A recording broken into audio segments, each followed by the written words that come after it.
الرحمن الرحیم۔ آج میں پھر 5 منٹ کے مدرسے کو لے کر آپ لوگوں کے سامنے حاضر ہوا ہوں، اور آج کا جو 5 منٹ کا مدرسہ اور اس کی اسلامی تاریخ ہے حضرت آدم علیہ السلام کا دنیا میں آنا۔ ابھی اس سے پہلے 5 منٹ کے مدرسے میں ہم نے بتلایا تھا اسلامی تاریخ میں حضرت آدم علیہ السلام کی پیدائش کیسے ہوئی، کیا خمیر گوندا گیا، کیا نہیں کرا، اور شیطان نے ان کو سجدہ نہیں کرا، وہ ساری چیزیں بتلائیں۔ لیکن اب ہے حضرت آدم علیہ السلام کا دنیا میں آنا، کیونکہ وہ ابھی جنت میں تھے۔ حضرت آدم علیہ السلام تنہا جنت میں رہتے ہوئے بے چینی محسوس کرنے لگے۔ اللہ تعالیٰ نے ابھی حضرت آدم علیہ السلام کو ہی بنایا، ابھی حضرت حوا علیہ السلام کو نہیں بنایا۔ تو اب جنت میں رہتے کوئی بھی آدمی ہو اکیلا بے چینی تو محسوس کرنے ہی لگے گا۔ تو تسلی کے لیے اللہ تعالیٰ نے ان کی بائیں پسلی سے، کون سی؟ یہ بائیں پسلی ہے، یہ دائیں ہے، یہ بائیں پسلی سے کیا کرا؟ حضرت حوا علیہ السلام کو پیدا کیا، اور دونوں کو حکم دیا کہ اس درخت کے علاوہ جنت کی تمام نعمتوں کا استعمال کرو۔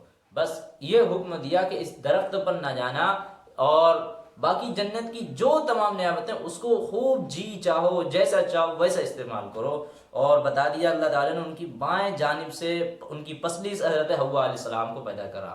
اب یہ یہاں پر بھی لوگ بڑا کچھ ایسے ٹائپ کے لوگ ہوتے ہیں، براڈ مائنڈڈ لوگ، وہ کہتے ہیں یار پتہ نہیں یار کیسے پیدا کر دیا بائیں جانب سے۔ بھائی یہ اللہ ہے، ہم نے بتایا نا، اللہ ایک چیز پر قادر ہے، اس کی وہ کچھ بھی کر سکتا ہے، اس کے لیے کوئی ایسی بڑی بات نہیں، وہ بس خالی کن فیکون کہہ دے۔ بتاؤ نا حضرت عیسیٰ علیہ السلام، حضرت عیسیٰ علیہ السلام کے کوئی والد وغیرہ تو نہیں ہے، کیا بغیر والد کے پیدائش ہوئی؟ یہ اللہ ہے، اس کے اوپر ہم کچھ ایسا نہیں کر سکتے کہ جیسا یہودیوں نے سوچا ویسا ہم بھی سوچنے لگے۔ بھائی نگیٹو نہیں سوچنا ہے، یہ اللہ کی زبردست قدرت ہے، اس کی کچھ حکمت ہے، اسی کے تحت اس نے کام کرا ہے۔ بس ہمیں تو اپنا جو کام بتائے گئے وہ کرنے کا ہے، اور باقی اگر نہیں سمجھ میں آتا تو اللہ نے اتنے بہت سارے دلائل دے دیے ہیں، ان پر اگر غور کرو گے تو خود بخود تمہیں یقین ہو جائے گا اپنے دل میں کہ واقعی یہ اللہ ہی ہے، اس کے علاوہ کوئی ایسا کام نہیں کر سکتا ہے۔ لیکن آپ اپنی آنکھیں نہیں گڑاؤ گے ادھر دیکھنے کے لیے، اپنے دماغوں کو ادھر سوچنے کے لیے نہیں لگاؤ گے، بس طنز کسو گے ایک دوسرے کے اوپر، بھائی اس سے کوئی فائدہ نہیں ہے۔ تو اللہ تعالیٰ نے ان کی بائیں پسلی سے حضرت حوا علیہ السلام کو پیدا کیا، اور دونوں کو حکم دیا کہ اس درخت کے علاوہ جنت کی تمام نعمتوں کا استعمال کرو، جنت کی تمام نعمتوں کا استعمال کرو، یعنی اس ایک پیڑ کو چھوڑ دو، باقی جنت کی جو تمام نعمتیں ہیں ان کو جیسے چاہو ویسے کھاؤ پیو استعمال کرو۔ اب کیا کرا؟ شیطان نے وسوسہ ڈال کر بہکایا۔ شیطان کا کام ہی کیا تھا؟ بہکانے کا، وسوسے ڈالنے کا، گمراہ کرنے کا، اچھائی سے برائی کی راستے کی طرف بلانے کا۔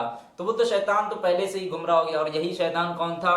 فرشتوں کا سردار تھا، بڑا عبادت گزار تھا، اور بہت ساری چیزیں اس کے پاس تھیں، لیکن اس کی تھوڑی سی تکبر نے اب اس کو ایسا بنا دیا کہ یہ کمبخت ملعون ابلیس ہو گیا۔ تو شیطان نے وسوسہ ڈال کر بہکایا۔ اس درخت کی خصوصیت اس نے بتائی یہ ہے کہ اس کا پھل کھانے کے بعد تم ہمیشہ جنت میں رہو گے۔ مطلب اللہ نے کہا تھا کہ تم اس درخت کے پاس مت جانا، اس درخت کے قریب مت جانا، باقی دنیا کی تمام وہ جنت کی تمام نعمتیں کھانا پینا۔ لیکن شیطان نے وسوسہ ڈال کر بہکایا، دیکھو یہ درخت ایسا ہے کہ اگر تم اس کا ایک بار پھل کھا لو گے تو تم ہمیشہ ہمیشہ جنت میں رہو گے۔ اب آدمی تو آ ہی جاتا ہے شیطان کے دھوکے میں، کون نہیں آتا ہے؟ ہم تو کیا، وہ تو پیغمبر تھے حضرت ابراہیم، حضرت آدم علیہ السلام، ہم جیسے تو انسان نہ جانے ہر وقت شیطان کے چنگل میں پھنسے رہتے ہیں، ہر وقت شیطان کے وسوسوں میں کھوئے رہتے ہیں۔ یہ کیا وسوسہ ہی تو ہے؟ یہ ہمارے ذہن میں جو ابھی ایک سوال اٹھ رہا ہے نا کہ حضرت حوا علیہ السلام کو بائیں جانب سے پسلی سے پیدا کرا، یہ کیسے وہ ہے؟ یہ تو لاجک ہی نہیں بنتی۔ بھائی یہ بھی کیا شیطان ہی کا وسوسہ ہمارے دلوں میں ڈال رہا ہے۔ تو کیا ہے، دھوکے میں آ کر انہوں نے کیا کرا؟ شیطان کے دھوکے میں آ کر انہوں نے اس درخت کا پھل کھا لیا۔ اب اللہ تعالیٰ نے اس غلطی کی وجہ سے جنت کا لباس اتار کر ان دونوں کو دنیا میں بھیج دیا، جنت کا لباس ان سے چھین لیا، ان سے جنت چھین لی، اور کہا جاؤ اب تم دنیا میں رہو جا کے۔ اب حضرت آدم علیہ السلام اپنی غلطی پر بہت زیادہ شرمندہ ہوئے۔ ایک مدت تک تو، یعنی ایک عرصے تک تو توبہ استغفار کرتے ہوئے اللہ کے سامنے روتے رہے گڑگڑاتے رہے۔ پھر اللہ تعالیٰ نے ان کی توبہ بھی قبول فرمائی۔ اس کے بعد دنیا میں حضرت آدم علیہ السلام اور حوا علیہ السلام سے ہی نسل انسانی کا سلسلہ شروع ہوا۔ تو پوری بات سمجھ میں آ گئی ہوگی کہ نسل انسانی کا سلسلہ کہاں سے شروع ہوا ہے۔ اللہ تعالیٰ نے سب سے پہلے حضرت آدم علیہ السلام کا خمیر بنایا، یعنی ان کا ایک پتلا بنایا، پھر اس کے بعد اس میں روح پھونکی تو وہ حضرت آدم علیہ السلام بن گئے۔ اب حضرت آدم علیہ السلام جنت میں رہتے رہتے بے چینی محسوس کرنے لگے، اور بھی بہت ساری چیزیں ہوئیں، تو اللہ تعالیٰ نے ان سے کہا بھائی حضرت آدم کہ تم بس ایک درخت کو چھوڑ دو جنت کے، باقی تم ساری چیزیں جنت کی استعمال کرو، کھاؤ پیو، جیسا چاہو ویسا رہو۔ لیکن اب وہ کیا کرتے، شیطان نے ان کو پہلے سے ہی بہکا دیا، اور وہ بہک بھی گئے اور بہکاوے میں آ گئے، اور شیطان نے جو کہا کہ تم اگر یہ درخت کھا لو گے تم اب ہمیشہ ہمیشہ جنت میں رہو گے، تو آپ نے آ کر وسوسے میں، شیطان کے وسوسے میں آ کر وہ درخت کا پھل کھا لیا۔ تو اب اللہ تعالیٰ نے اپنی ایک حد بتائی تھی لیکن اس حد کو پار کر دیا، تو اب اللہ تعالیٰ نے ان کو اور حضرت حوا علیہ السلام دونوں سے جنت کا لباس اتار لیا، جنت کی ان سے نعمتیں چھین لی، جنت کی ایک چیزیں ان سے چھین لی، اور جا کر دنیا میں ان کو بھیج دیا۔ اب حضرت آدم علیہ السلام کیا کرتے رہے، ایک مدت تک تو توبہ استغفار کرتے ہوئے اللہ کے سامنے روتے رہے۔ تو پھر اللہ تعالیٰ نے ان کی توبہ قبول فرمائی۔ کیا دعا پڑھی تھی حضرت آدم علیہ السلام نے، وہ شاید میں دعا بھول گیا ہوں، قرآن کی آیت ہے، وہ دعا ہم لوگوں کی کثرت سے پڑھنا چاہیے۔ تو اللہ تعالیٰ نے ان کی توبہ قبول فرمائی۔ اس کے بعد دنیا میں حضرت آدم علیہ السلام، حوا علیہ السلام ہی سے نسل انسانی کا سلسلہ شروع ہوا۔ تو یہاں تک تو یہ بات سمجھ میں آ گئی۔ اب ہمارے چلتے ہیں نمبر 2، حضور صلی اللہ علیہ وسلم کا معجزہ، چاند کے 2 ٹکڑے ہونا۔ کفار مکہ نے رسول اللہ صلی اللہ علیہ وسلم سے یہ درخواست کی کہ اپنی نبوت کی کوئی نشانی بتلائیں، مطلب ہم کیسے یقین ہوگا کہ آپ نبی ہیں، آپ جو ہیں پیغمبر ہیں، کیسے ہمیں یقین ہوگا؟ تو آپ صلی اللہ علیہ وسلم نے چاند کی طرف اشارہ کرا، چاند کی طرف انگلی سے اشارہ کر کے چاند کا 2 ٹکڑے ہو جانا دکھلایا۔ یہ نبی صلی اللہ علیہ وسلم کا معجزہ تھا، اور واقعی آج بھی سائنس اس کو جو ہے ایک بہت بڑا میریکل مانتی ہے، اور چاند کے 2 ٹکڑے اس نے کہا ہے حقیقت میں ہوئے ہیں، تو یہ نبی صلی اللہ علیہ وسلم کا معجزہ تھا۔ لیکن ہمیں اگر سائنس نہ بھی کہتی کہ چاند کے کوئی ٹکڑے نہیں ہوئے، تو ہم کو بھائی اس سے کوئی لینا دینا نہیں۔ ہمیں نبی کی رسالت پر یقین ہے، ہمیں پیغمبر کے پیغمبر ہونے پر یقین ہے، ہمیں نبی کے نبی ہونے پر یقین ہے۔ نبی صلی اللہ علیہ وسلم نے جیسا کہا ہے ویسا ہم کو بس سمجھ لینا ہے، اور یہ نبی صلی اللہ علیہ وسلم کا معجزہ ہے۔ اس سے یہ بھی نہیں سمجھنا ہے کہ نبی صلی اللہ علیہ وسلم کوئی اللہ ہے، یا کوئی جو ہے عبادت کے لائق ہیں، یا کوئی جو ہے پرستش کرنے کے لائق ہیں، یا کوئی ان کو اور بڑا چار درجہ دینے کے لائق ہیں۔ بھائی بس اتنا ہی ہے کہ یہ اللہ کے حکمت سے، یعنی اللہ نے جو حکم دیا تھا اس حکم سے چاند کے 2 ٹکڑے ہوئے، اور یہ نبی صلی اللہ علیہ وسلم کا معجزہ تھا۔ کوئی ایسا نہیں ہے کہ اللہ جو جیسا کر دے بس ویسا ہی تھا، نہیں بھائی، ایسا اگر کریں گے تو بھائی ہمارا پھر جو ہے بہت بڑا ایک معاملہ جڑ جائے گا اللہ رب العزت سے بغاوت کا۔ تو اس لیے ہم ایسا نہیں کہیں گے بس یہ نبی صلی اللہ علیہ وسلم کا معجزہ تھا بس۔ اور دوسری بات یہ بھی بتائیں کہ آج کل ہمارے یہاں سے بھی لوگ چاند پر گئے تھے نا، انڈیا سے، تو بڑا یہی ایک چیز چل رہا تھا کہ آپ تو آج چاند پر گئے ہیں، وہ بھی 40 دن کا عرصہ لگا، ہمارے نبی صلی اللہ علیہ وسلم نے ایک ہی جھٹکے میں 2 ٹکڑے کر دیے تھے چاند کے۔ تو بھائی وہ بھی ایک صحیح بات ہے، لیکن جو ہے ایسے موقع پر ایسی باتیں نہیں کرنا چاہیے، بلکہ ہمیں تو اور اپنی کوشش کرنی چاہیے کہ یار ہاں وہ ایک الگ چیز ہے، وہ وہاں چاند ہوا تھا وہ الگ چیز ہے، چاند کے 2 ٹکڑے ہوئے تھے، لیکن ہمیں تو اپنی جو ہے کوشش کرتے رہنا چاہیے، اور آگے سے آگے بڑھتے ہی رہنا چاہیے۔ اور پھر اسی طریقے سے بڑے لوگ اور یہ بھی باتیں کرتے ہیں کہ جناب شیخ عبد القادر جیلانی رحمۃ اللہ علیہ کا بھی کرامت بتاتے ہیں کہ وہ چاند میں چلے گئے تھے اور وہ چاند پر ہی چھلانگ مار دی تھی۔ بھائی یہ سب باتیں جو ہے بلا وجہ کی ڈھونگ پنے کی باتیں ہیں، اس سے کوئی مسند روایت ہے ہی نہیں ہے، اور ٹھیک ہے، تو اس طریقے سے ان باتوں کے اوپر دھیان نہ دینا۔ نبی صلی اللہ علیہ وسلم کا یہ ایک بہت بڑا معجزہ تھا۔ کیا معجزہ تھا کہ آپ نے انگلی سے اشارہ کرا، کفار مکہ کو یقین دلانے کے لیے انہوں نے پوچھا کہ آپ کو ایسی نشانی بتلائیں ہم آپ کے نبی ہونے کا اقرار کر لیں، نبی ہونے کا یقین کر لیں۔ تو نبی صلی اللہ علیہ وسلم نے اللہ کے حکم سے چاند کی طرف اشارہ کرا، اشارہ کرتے ہی وہ چاند 2 ٹکڑوں میں بٹ گیا۔ تو وہ یہ کیا تھا؟ نبی کا بہت بڑا ایک معجزہ تھا۔ پھر نمبر 4 ہے ایک سنت کے بارے میں، نمبر 3 پہلے بھول گئے تھے، نمبر 3 ایک فرض کے بارے میں، حج کی فرضیت۔ رسول اللہ صلی اللہ علیہ وسلم نے فرمایا اے لوگوں تم پر حج فرض کر دیا گیا ہے، لہذا اس کو ادا کرو۔ تو ایسا نہیں ہے کوئی ہمارے اوپر فرض ادا کر دیا کہ بھائی جس کے پاس اتنے پیسے ہو گئے ہو کہ وہ آرام سے بیت اللہ تک جا سکتا ہو تو بھائی اس کے اوپر حج فرض ہے، ہم لوگوں کے اوپر ابھی اتنا فرض نہیں ہے۔ نمبر 4 ایک سنت کے بارے میں میزبان کو دعا دینا۔ حضرت عبداللہ بن بسر رضی اللہ عنہ نے فرمایا رسول اللہ صلی اللہ علیہ وسلم ہمارے والد کے پاس مہمان ہوئے تو ہم نے آپ صلی اللہ علیہ وسلم کے لیے کھانا تیار کیا۔ جب آپ صلی اللہ علیہ وسلم واپس ہوئے تو حضرت بسر رضی اللہ عنہ کے والد نے حضرت بسر کے والد نے حضور صلی اللہ علیہ وسلم کی سواری کی لگام پکڑ کر دعا کی درخواست کی اور آپ صلی اللہ علیہ وسلم نے یہ دعا فرمائی اللہم بارک لہم فیما رزقتہم فاغفر لہم فرحم، اے اللہ ان کو جو تو نے رزق دیا ان میں ان کے لیے برکت عطا فرما اور ان کی مغفرت فرما اور ان پر رحم فرما۔ تو میزبان کو یار جاتے وقت دعا دے دینا چاہیے، یہ نبی صلی اللہ علیہ وسلم کی سنت ہے۔ ہم بھی اگر کہیں مہمان ہوئے ہیں تو اب جو میزبان ہے ہم اس سے دعا کر دیا کریں، یہی دعا ہم اس کے لیے بھی دہرا لیا کریں اللہم بارک لہم فیما رزقتہم فاغفر لہم ورحمہم۔ تو بس اس طریقے سے دعا کر لیا کریں کہ اللہ نے آپ کو جو رزق دیا اس میں برکت عطا فرما اور ان کی مغفرت فرما، ان پر رحم فرما۔ نمبر 5 اہم عمل کی فضیلت ماہ محرم میں روزہ رکھنا۔ رسول اللہ صلی اللہ علیہ وسلم نے فرمایا ماہ رمضان کے بعد سب سے افضل محرم کا مہینے کا روزہ ہے اور فرض نمازوں کے بعد سب سے افضل نماز رات کی نماز یعنی تہجد کی نماز ہے۔ تو بات سمجھ میں آ رہی ہے، ماہ محرم میں روزہ رکھنا ایک ٹائم میں یہ فرض تھا، لیکن کیا ہوا جب نبی صلی اللہ علیہ وسلم نے رمضان کے روزے رکھے تو اب یہ نفل روزہ بن گیا۔ لیکن اب اگر بات سمجھنی ہے تو فرض روزوں کے بعد اگر کوئی روزہ افضل ہے تو وہ محرم کا روزہ افضل ہے، اور 5 نمازوں کے بعد اگر کوئی نماز افضل ہے تو وہ تہجد کی نماز افضل ہے۔ تو نمبر 6 ایک گناہ کے بارے میں یتیموں کا مال کھانا۔ قرآن میں اللہ تعالیٰ فرماتا ہے جو لوگ یتیموں کا مال ناحق کھاتے ہیں وہ لوگ اپنے پیٹوں میں آگ ہی بھر رہے ہیں اور یہ لوگ عن قریب داخل ہوں گے آگ میں، یہ لوگ عن قریب آگ میں ہی داخل ہوں گے۔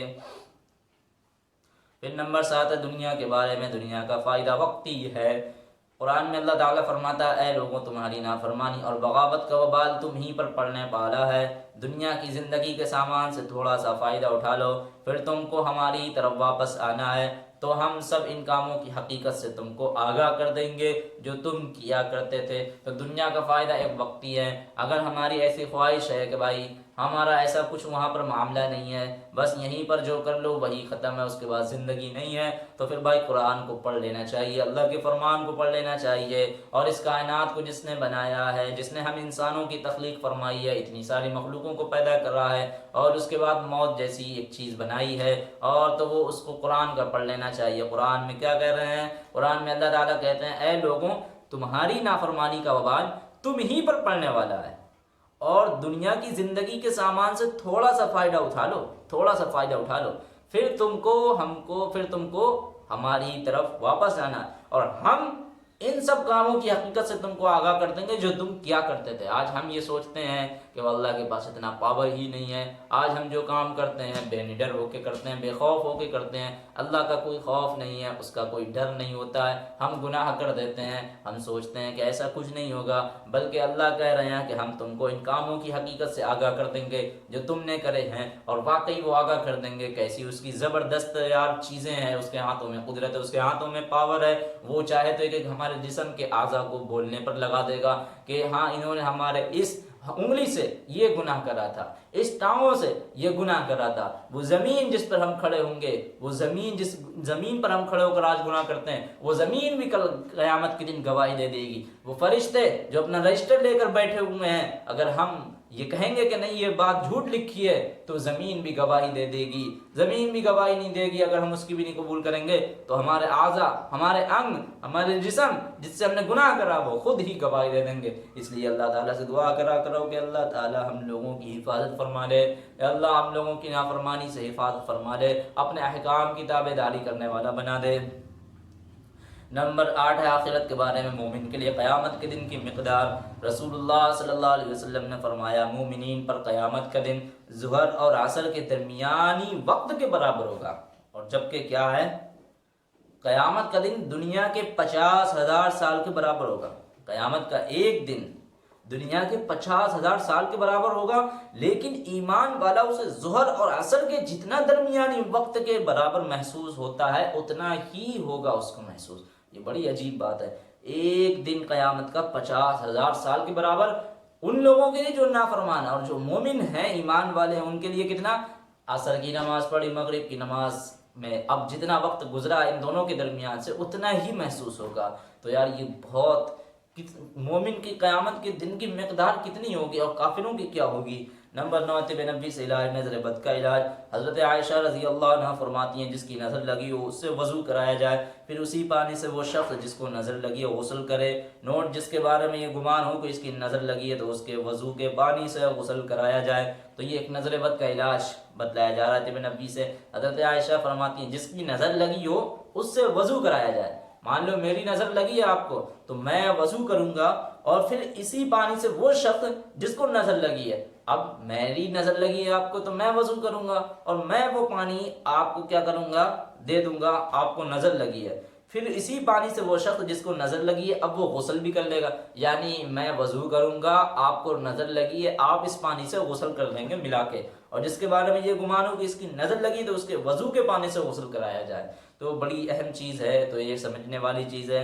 نمبر 10 ہے نبی صلی اللہ علیہ وسلم کی نصیحت۔ رسول اللہ صلی اللہ علیہ وسلم نے فرمایا اگر تم اللہ تعالیٰ پر اس طرح بھروسہ کرو جیسا کہ بھروسہ کرنے کا حق ہے تو تم بھی اسی طرح روزی ملے جیسے چڑیوں کو ملتی ہے، وہ صبح کو خالی پیٹ جاتی ہے، شام کو پیٹ بھر کر واپس آتی ہیں۔ حضرت عمر بن خطاب رضی اللہ عنہ کی روایت ہے یہ کہ اگر تمہارا بھی یقین اسی طرح ہو جائے جس طرح جو ہے کیا ہے اس کے اوپر بھروسہ کرنے کا حق ہے، ایمان لانے کا جس طرح اس کے اوپر حق ہے، تو تم کو بھی ویسے ہی روزی ملے گی جیسے پرندوں کو روزی ملتی ہے۔ کیسے پرندوں کی روزی ملتی ہے؟ صبح جاتے ہیں خالی پیٹ، شام کو کیسے آتے ہیں؟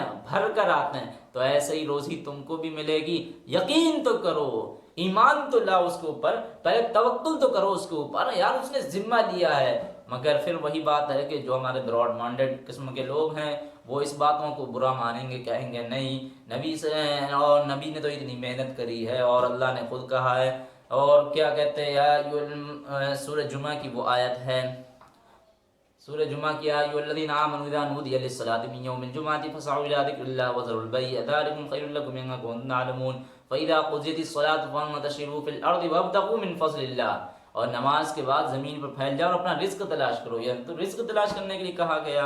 اور بھی بہت ساری چیزیں بھائی دیکھیں، اگر ہم اتنا یقین کر لیں گے نا تو خدا کی قسم روزی ہمیں اتنا ہی ملے گی، روزی ہمیں ملے گی جس طرح چڑیوں کو ملتی ہے ایسے ہم کو بھی ملے گی۔ اور نہیں مانتے ہو تو آج بھی کچھ ایسے لوگ ہیں، دیکھ لو جا کے، جن کو نہیں مل رہی ہے نہیں مل رہی ہے، ایسے لوگ ہیں جن کے وہ کام نہیں کر رہے ہیں، جن کا کچھ نہیں، لیکن انہوں نے اللہ پر توکل کرا ہے، اللہ پر بھروسہ کرا ہوا۔ ارے یہ بزرگوں کو دیکھ لیتے یار، بزرگوں کی سیرت کو پڑھتے، کیسے انہوں نے فاقے پہ فاقے زندگی گزاری ہے، لیکن پھر بتاؤ کھانا ملا ہے یا نہیں ملا ہے، زندگی اچھی گزری ہے یا نہیں گزری ہے۔ تو پھر بھائی ایک الگ چیز ہے، نبی صلی اللہ علیہ وسلم ایک امت کو پیغام دیا، اور ساتھ ہی ساتھ میں ان بزرگوں کا طریقہ دیکھو گے تو آپ کو بہت ساری چیزیں سیکھنے کو مل جائے گی کہ کیسے توکل کرا اور کیسے زندگی اپنی گزاری۔ تو اللہ تعالی ہم لوگوں کو کہنے سننے سے عمل کرنے کی توفیق عطا فرمائے۔